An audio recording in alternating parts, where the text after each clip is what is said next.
So there's a few things floating around in the field this morning. The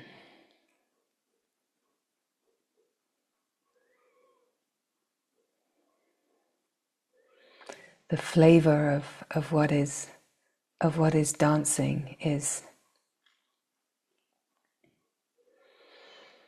about being an expression of the one, the true discovery of that there is only one.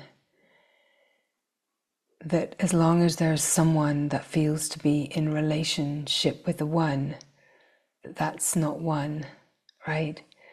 So it's a sense of how we dance with the play of other, of the seeming other, and how we be in the relational field as a means of discovering that there is only one. And in a way, it's connected to the flow of pure devotion. The flow of pure devotion is a flow of the knowing of the heart that there is only one. And that flow of devotion is also akin to being a flow of surrender, because that which knows there is only one flows happily into itself. It serves itself, it loves itself, without reservation and fear, without conditions, and without holding back, right? So the same with the sense of the wholeness that is always whole, that wholeness never breaks itself into parts. The wholeness has an integrity that is undividable, impossible, impossible to be divided, right? And it's this realization of the absolute impossibility of division that brings us to a sense of freedom and wholeness, where we're moving as the flow of life. The recognition that there truly is only one. And this isn't being spoken kind of in a way of creating aspiration or like a dangling carrot of a possibility in the future. It's a frequency transmission of this field as it is, because as we just said, wholeness is already whole. It never divides. So it's actually releasing the idea that there's a future achievement of wholeness, that there's a future attainment, there's a future possibility, and it's attuning to where that knowing is already ever present. Because where we attune to that knowing that is present, we enter the stream, we enter the devotion, we enter the flow, we enter the surrender, we enter the knowing that's beyond the mind's understanding, right? And of course, we could also say that knowing is the knowing of being, just simply being here now. It's the field of eternal, infinite presence. And in a way, we could say, and we have said many times, I'm sure, that the answer to every question is here now, is in the revelation of this moment. That the answer to every question is the revelation of now. The answer to every question is the revelation of eternity, the revelation of eternal wholeness, the revelation that there truly is only one. And even if the mind could say, in its natural capacity to believe in division, even if the mind could say, well, I don't really know that, we could say, well, that itself is a protection.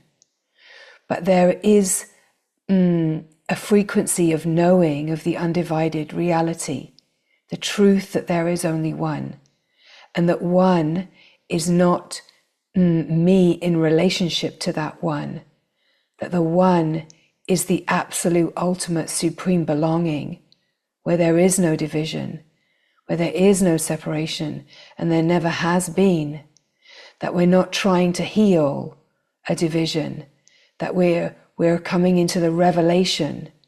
We're coming to meet the moments with such presence that we recognize that the revelation of the One is already here.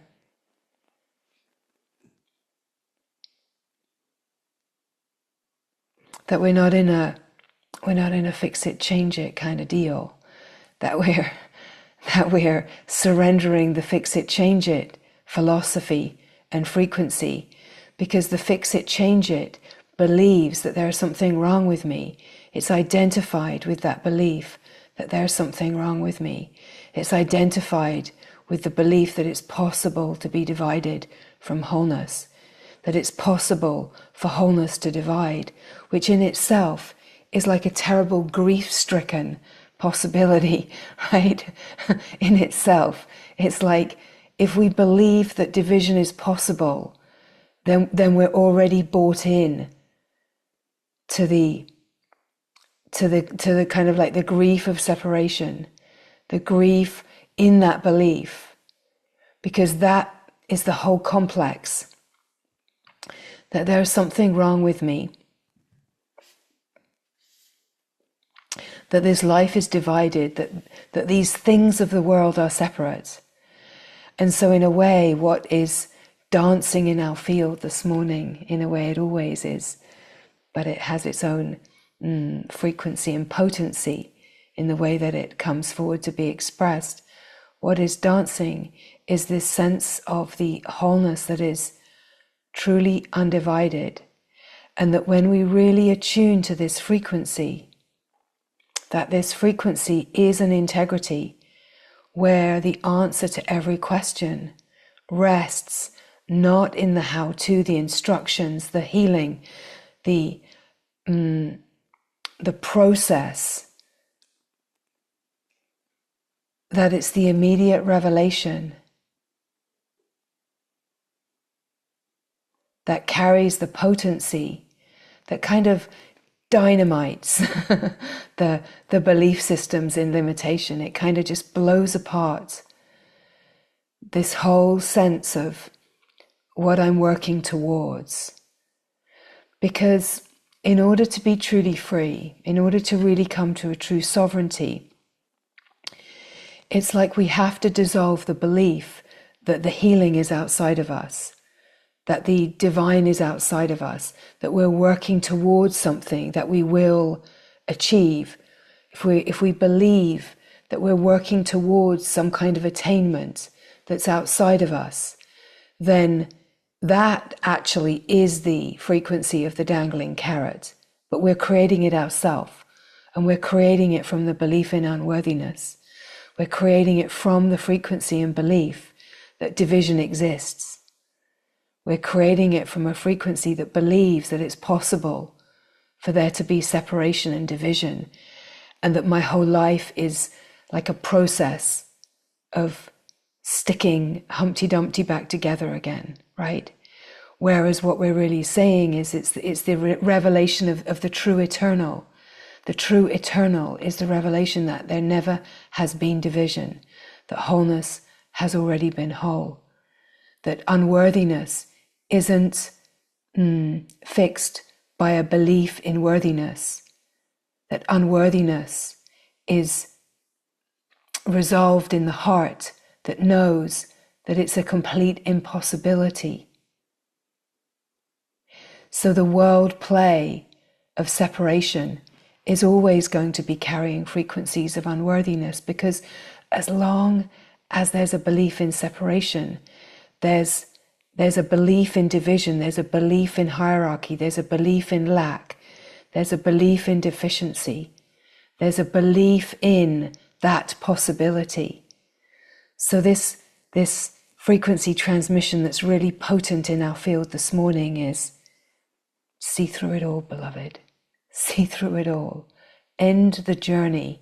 End that kind of chasing the play from a belief that it's unobtainable and that it's apart from you. it's like meet yourself here now. And so too is this frequency of this meeting of yourself silent. It's not something that proclaims itself. It's a quality of jai. Jai is the victory that's already been won. The victory that has never ever been a battle. Right? It's the inevitable, it's the wholeness. Jai Ma is victory to the divine light that has never been divided. Jai Ma. It's the knowing, the celebration of like, there has never been an illusion, a separation. There never has been, right? That whole kind of struggle. And it's bringing ourselves to recognize where we are connected to that frequency. Because there's no measure here, there's no proclamation, there's no from unworthiness to worthiness.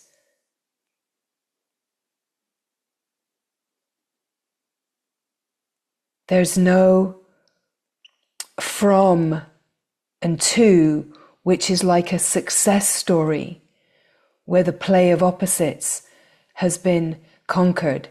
In a way, it's like that sense of from darkness to light.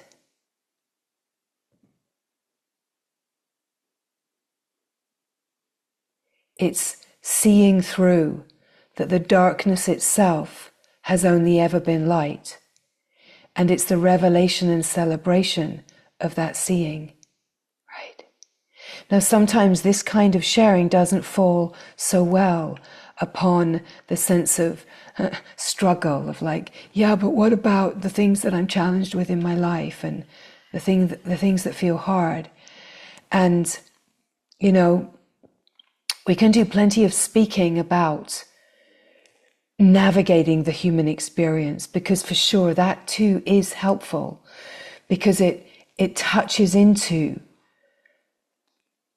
like where we are unified in the human experience and its challenges, and we are unified in the challenge, the grief, and what it is to live in a belief in separation.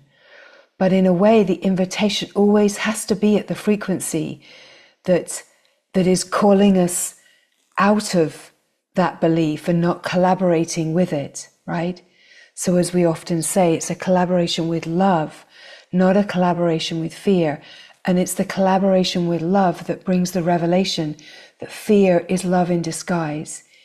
It's the collaboration with love, with the light, that brings the revelation that darkness is light in disguise, right? That for sure the wholeness can play as diversity as this whole play of the world. But if we believe in division, if we believe in the separation, well, we all know that experience, right? Of believing it. We know that. So it's not like it's alien. And yet, the glorious truth is that we also know the direct experience of wholeness.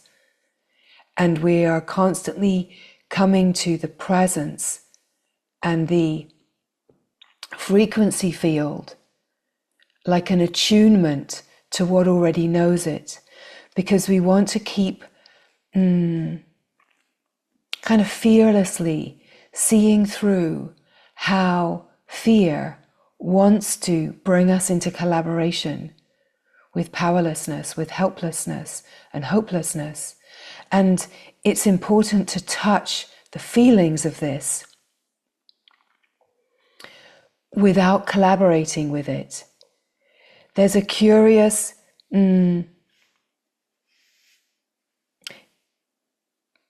kind of collaboration in the collective with that. It's that frequency of the victim. It's a collaboration in the frequency of that life is hard. It's a collaboration with the frequency that like that victim frequency is a sense that like I'm never going to get there, that I can try really, really hard and I'll always be slammed down. And in a way, what we are speaking of is attuning with the frequency that truly knows, truly connects to, in a way that's not understandable, that really connects to the source, light, wholeness, the true power, because it's our connection to the true power that allows us to have the buoyancy and stability, the stable ground, to be in the play of the human life experience, where the beliefs in division can be playing and trying to, and even feeling like they capsize us at times. So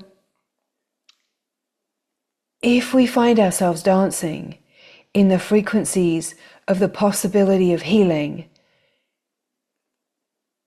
that sense of chasing something in the future, that we're creating out of a frequency of unworthiness, of actually getting there, right? If we're creating a sense of a journey that we're never really going to get to, that's the collaboration with the collective. And somehow there's like a sort of twisted disharmony in the collective and the way that that kind of belief in division operates as the play of our world. And it's in everything. It's in everything.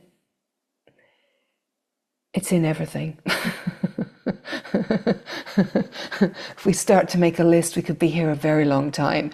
So perhaps I won't start that endeavor.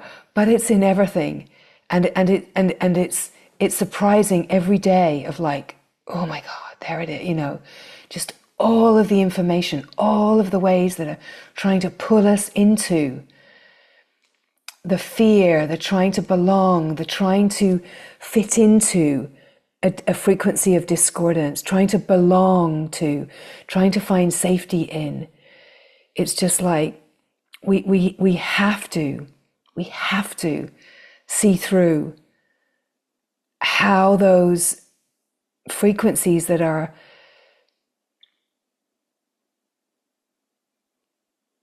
playing as the collective are all about disempowerment. They're not evil trying that, but it's just those frequencies. They don't know any other way, right? Maybe this transmission is coming from the fact that yet again this morning in my inbox there's some kind of ridiculous email from some kind of discordant frequencies trying to trick you into feeling that they're gonna that your privacy is being compromised, right? It's this email that says that it's got photographs of you and it's going to release those photographs. You know, you have to click on it, and it's one version of that, and it's just like, bless you, beloved, you've sent this to me from 3 different email sources. I've put you in the junk so many times. And here you are again, pretending that you've got some sort of photos of me doing something terrible at a reunion, that if you share them with the world, that, you know, the shame that I'm holding inside me is going to be too extreme, that I'm going to give you money. And it's just like, wow, right? It's such a demonstration of the frequency of the discordant fear and the belief that we've done something wrong, right? And that deeply held belief that there's something wrong with me, I've done something wrong. So I'm like, oh no, don't show the photos. Don't, you know, what photos have you got of me? What was I doing? And it's like, hey, chill out. You haven't left the house for 3 years, you know. It's like, you didn't go to the reunion, you know. Anyway, it's that, you know, I mean, everyone knows this stuff, but there's so many ways that these frequencies are flowing that it's like, bless that discordance, bless the discordance, bless that collective frequency, that there's something wrong with me, that I've done something wrong, that I could be exposed, like that something I've done wrong is going to be exposed, or like the police are going to show up, you know, and something that you're guilty for is going to bring you into some kind of serious trouble, right? And it's like the whole collective is operating at this frequency of, you know, danger, anxiety, stress, fear. And it's like bringing a realization to where that lives in our system. And in a way, the only exposing of that needs to be in the frequency field of love and true power that says, hey, wait a minute, there is nothing wrong with you. You have done nothing wrong. You don't need to sell your soul, because that shame inside you is so afraid to be surfaced.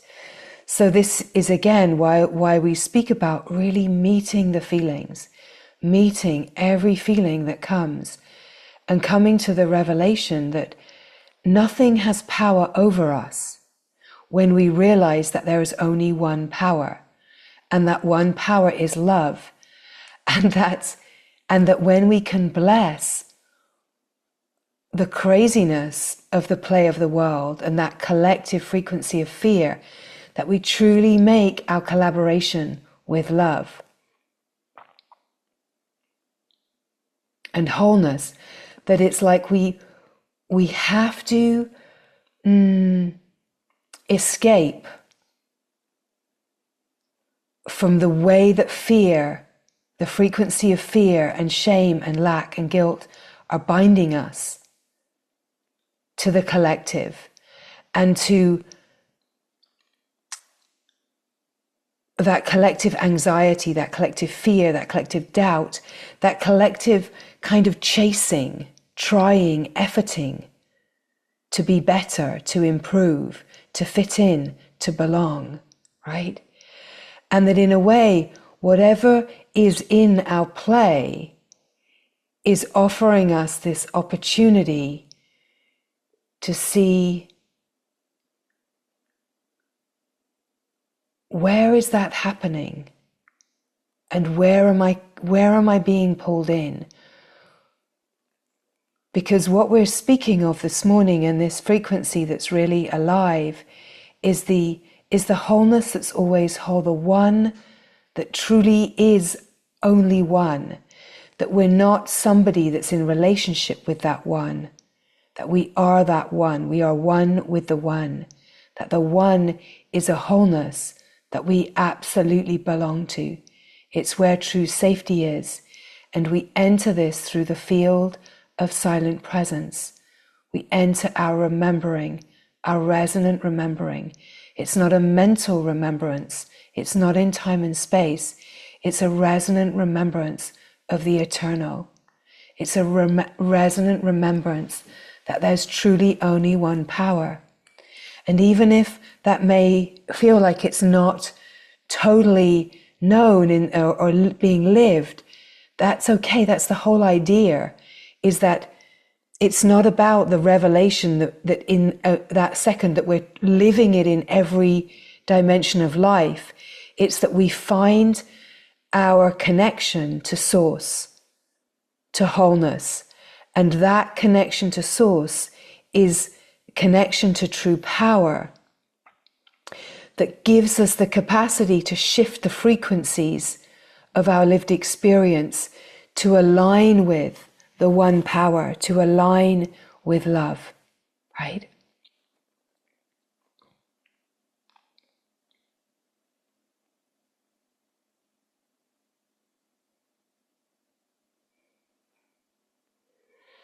Like in a way, our deep fear is like our fear of survival.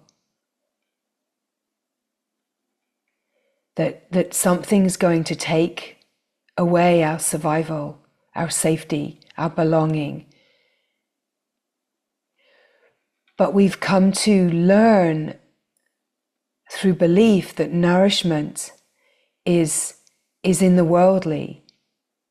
Because in our young life, in a way, nourishment was outside of us. Like we were dependent, right? It's part of the setup. And yet, in the deepest sense, we've never left the wholeness. But that kind of conundrum is the knowing that we've never left the wholeness, the knowing of unity, the deep, natural, intuitive connection to Source, the knowing that's present in the being, and the lived experience, the human lived conditioned experience that took on the belief that nourishment and connection and safety and belonging are outside of me.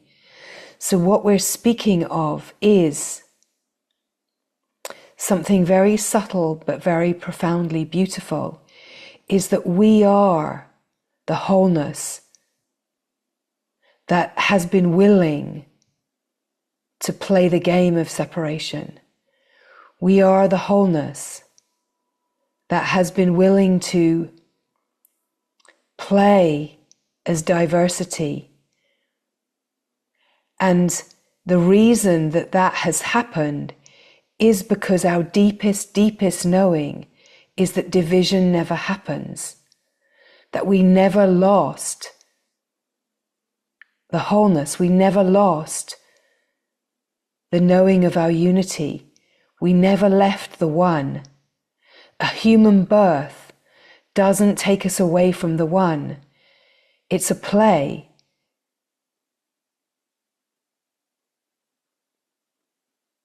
It's images on a screen. A human birth is not the reality. The story of a human life is not the reality. Wholeness is the reality. The presence of being, the presence of the glory, the untainted purity of the one is the reality. And as a human, we have the capacity, as the consciousness that has created the play of the human life, we have the capacity to be consciously awake and aware of what we truly are, the oneness, and to then see through the play of the human life that feels like the division and the separation, the lack, the limitation, to see through that is not the reality, that we can see through that.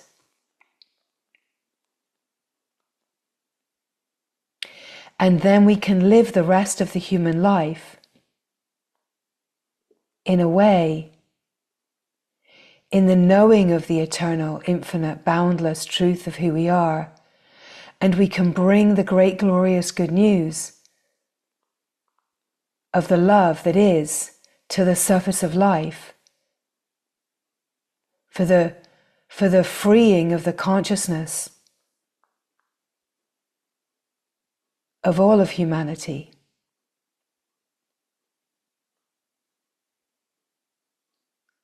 But we start with that, with the lived experience. In a way, our lived experience, our recognition of our oneness with the divine is absolutely essential.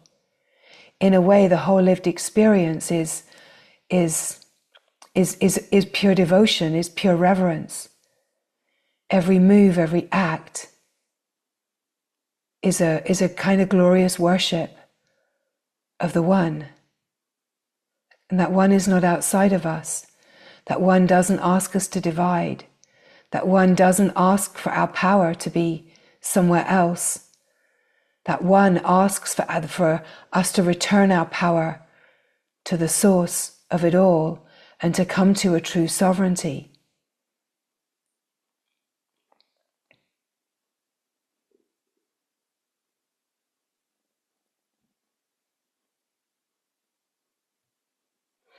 In a way, in a play of the world, that is so saturated, drowned in information and experience and possibilities. It's almost like harder than ever to stay connected to what is true, because the pull into experience, a pull into belonging, a pull into selfish gain, a pull into being seen and being validated in the external is so compelling.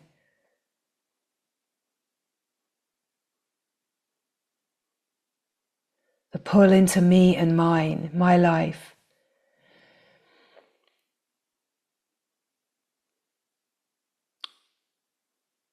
But life will always call us back. At some point, the happenings will call us to connect in utter pure devotion to the source of it all. Because in a way, the whole play of life and the craziness is a means for that. In a way, it's like a means to chew us up and spit us out. But how many times do we need to be chewed and spat before we just start listening to the revelation of the heart?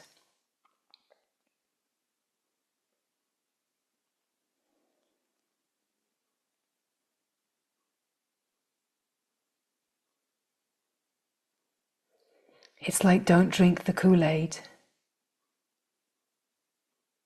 Don't believe that you have to be pulled into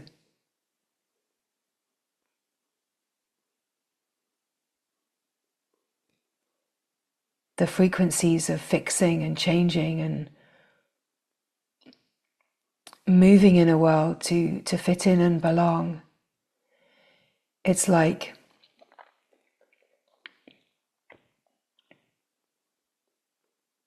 kind of uniqueness is like the new belonging, right? It's about discovering the uniqueness. It's like coming back to the simplicity, coming back to the simplicity of life, being connected to the fact that we have this incredible capacity as consciousness, as conscious beings, to be conscious, awake, aware, compassionate, caring. We are the love. And in these times, with the acceleration of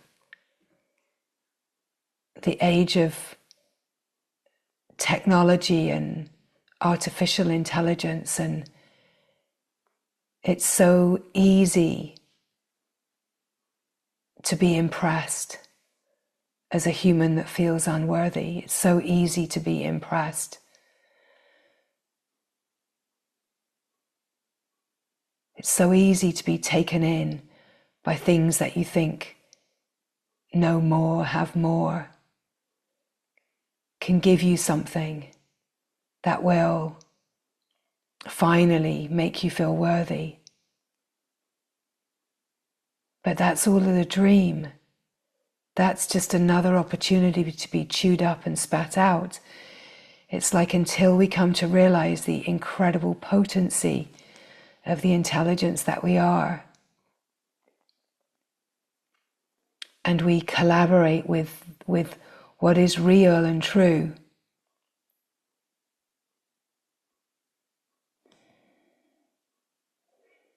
that there truly is only one, and that we don't rest until we really are in that knowing, the unity of it all, the one power. Because in a way that is the purpose, and the only purpose of a human life, is to be a kind of revelatory experiment, divine experiment. So in a way, success can't ever be of the world. Success is kind of almost like coming back to the mothership and realizing that it was all a dream. realizing that nothing ever truly happened.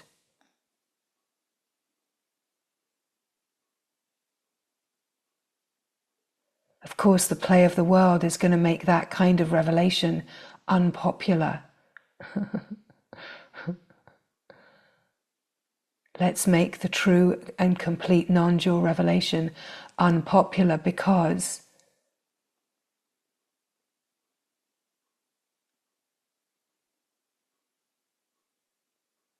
it validates and keeps the power imbalance going for people to be consuming all of the ways of trying to improve the me. It's such a setup. And when we see through it,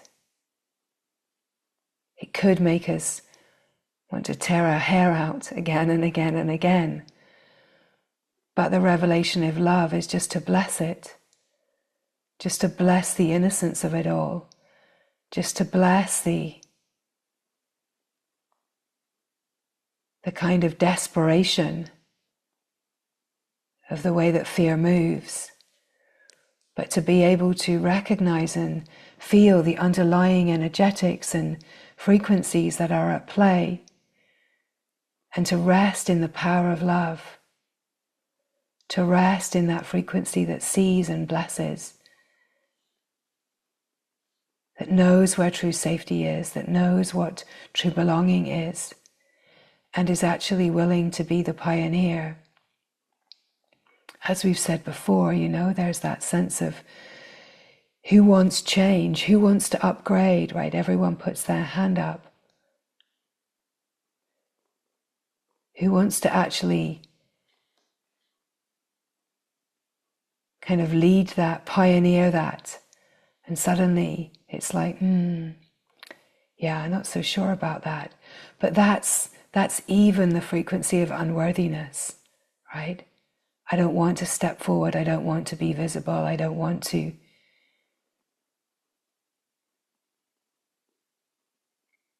kind of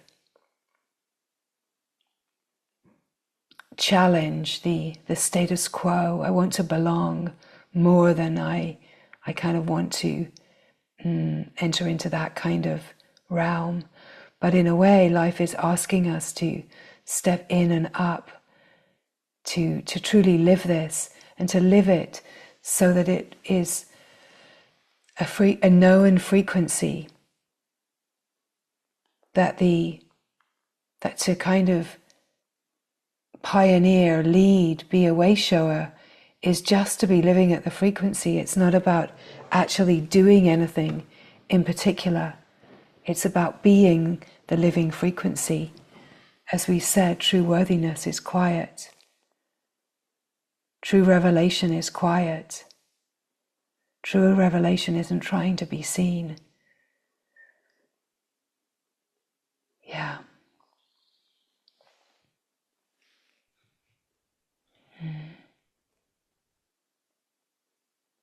True revelation is a frequency of love that loves, and is all about that love becoming the ground of as many lives as possible.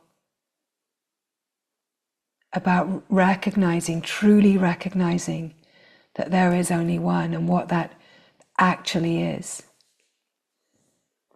And in a way, we could say we put ourselves in relationship with the divine so that it feels like me and the divine until there's only the divine. Because even to put ourselves in a sense of relationship with the divine comes from the knowing that there is only the divine. And it's kind of putting the seeming parts of us that feel like that isn't known in direct communion with the divine, handing over the life, letting the life be truly guided, really discovering our oneness with an intelligence that is supreme, a love that is without conditions and limits, and a flow of life that is also without conditions. And that when we open truly to the eternal power, that we're opening to a flow of grace that is beyond what could be imagined.